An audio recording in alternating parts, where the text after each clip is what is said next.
So this kid in England who's like 13, but he looks like he's 8, has a baby with this girl who's 15. But that's really not even the part of the story that bothers me. I think what bothers me most is that there are 8 other guys who claim that they might be the baby's father. I mean, the girl's 13 years old and she slept with 9 people. I'm 26 and I've only slept with.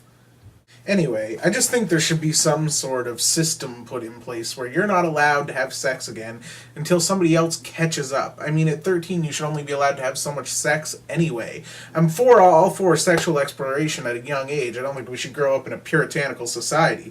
But I do think there's a point when enough is enough. She should at least have to wait 15 years till I can catch up to that number. I'm staying up super late, trying to escape my fate. Alright, everybody, it's Tuesday, and you got me. This is not going to be the most entertaining episode of Unprotected 6, but I'm going to try my best. I just got a message from Todd. He's a little tired from his journey this last week or so, and he just can't get a video done tonight, so I thought I'd step in and help a brother out. I've just spent the last hour writing, which is pretty exciting because I haven't done that in a long time, and I don't know if you can clearly see, but I'm actually in my pajamas. That's how lounging about I actually was for this project. A little underprepared, but I'll try to do my best. So yeah, I've been writing for the last hour, working on something crazy. I'm trying, I guess I was watching the documentary on Hunter S. Thompson the other day, and I'm not one of those people that are a huge avid Hunter S. Thompson follower. I find interesting to learn about. I really don't know too much about him, but it kind of made me feel like, not that I would say I'm trying to write like him or have a style like him, but maybe that I should be writing a little bit more. I took a creative writing course in university for a year, and I had a lot of fun, but it was basically a big circle jerk amongst people who, some could write really well and some couldn't. One of my funniest stories, and I'll tell this would be a good little thing to make people laugh. See, the class was split up into 2 parts. You didn't necessarily have to take the first part and the second part, but you had to take the first part at some point to take the second part. Why it wasn't just a full course, I'll never know. So we had some new additions in the second half who had taken the first half a year before. Now, through the whole first half of the course, our teacher, who was smoking hot, I mean, oh my God, if I wouldn't have slept with her babysitter, I would have tried to sleep with her. Our teacher is always constantly making jokes about how the worst thing you can possibly strive to do as a writer is to write for Chicken Soup for the Soul, and that's my phone. All right, love you, Dad. Yeah, bye.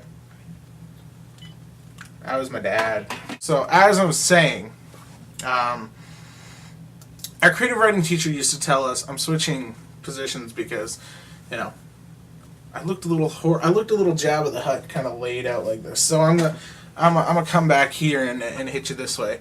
Our creative writing teacher used to say the worst thing you could strive for as a writer was to be in Chicken Soup for the Soul. And we all used to laugh about this. Every time we wrote something incredibly cheesy, we would joke about how it was Chicken Soup for the Soul worthy. So anyway, I'm sitting in class one day, second semester, and by this time I really developed the attitude, you know, that all people who think they're the shit as writers develop, and I've got one foot over the desk, you know, sitting there sort of listening to people read their stuff, and this guy that's in my class, I'm not going to name his name, not that he'll find this anyway, he gets there and he goes, okay, it's his turn to read. He's like, what I brought for class today is a piece that I've been working on.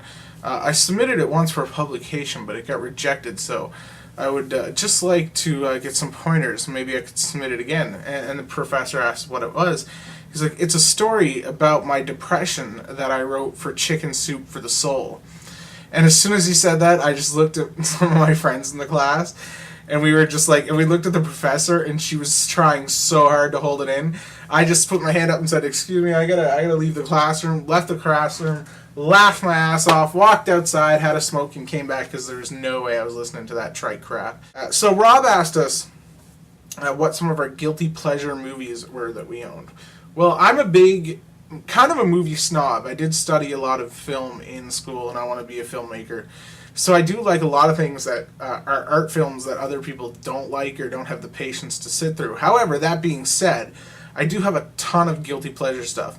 I'm a big horror movie fan, which is really just entertainment and not so much on the art scale. So I guess I would classify anything horror related that I own as guilty pleasures.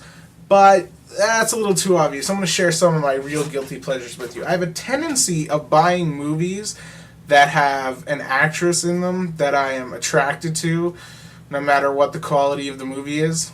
The first one I will show you is this film called New Best Friend. Not only does it have the chick who plays Jenny Schechter on The L Word, who I can't stand, but that's a plus. It also has the chick who played Andy on Dawson's Creek. And yes, I watched a lot of Dawson's Creek. And I am the straight one of the channel. You see, TBS, the Superstation, would play Dawson's Creek 4 episodes back-to-back every day my first 2 years of university, and lots of us would often skip those morning classes to watch the entire season. My second biggest female celebrity crush, or one of my biggest, is Mina Surari. Which people like to pick on me that she has the big forehead. I don't see it. I just see an amazing, attractive, beautiful woman. And this is one of my guilty pleasure DVDs that I own, Loser, done shortly after American Pie, I believe, with her and Jason Biggs. And it was everything I was hoping University would be, and nothing like it turned out to be. My biggest guilty pleasure DVD that I own is actually an illegal DVD that I made because you can't buy it on DVD. So I even went a step further and printed a case for it. The movie is called The Truth About Jane, and it's a Lifetime movie. And the reason why I have this movie on DVD is because it's got 2 of my favorite things in it ever. It's a story about lesbians. No, they're not lesbians. And it's got Ellen Muth in it. And Ellen Muth is a lesbian. So that's just like a win-win situation in all accounts. I mean, it's a pretty crappy, terrible, Lifetime movie. But, and I suppose it's inspiring to young girls who are gay and don't know how to deal with it. I'm just a repressed 26-year-old who likes Ellen Muth and lesbians. Not much else going on. Not a completely entertaining Tuesday video, so I do kind of apologize, but I'm going to think of a question here, ask it, wrap this up, edit it, and pass it along. I just didn't want to leave you guys hanging. Todd didn't want to leave you guys hanging. He's just very tired out, and we can all understand why. I wish I was tired out for the same reason. Well, not entirely the same reason. A little different with some other things in the... You know what I mean. What is your worst rejection story ever?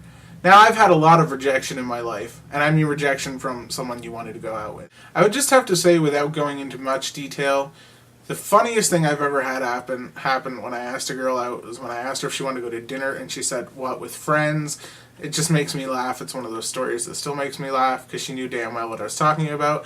Ultimately, though, any other time that I've ever been rejected, it's usually because I ask out a girl and then I find out that she's gay.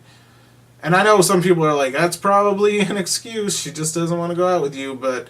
Have you ever been to university? 4 out of 5 women are gay, and the other one classifies themselves as a bisexual. So, it's probably true. Anyway, that was my Tuesday video. Sorry, not much more substance to it. Todd will be filling in Saturday, and then next week I'll be back on my normal routine. Hope you guys are having a good night. I want to get this edited up there and out so I can go to bed because I highly enjoy my sleep. That is where I'm a Viking.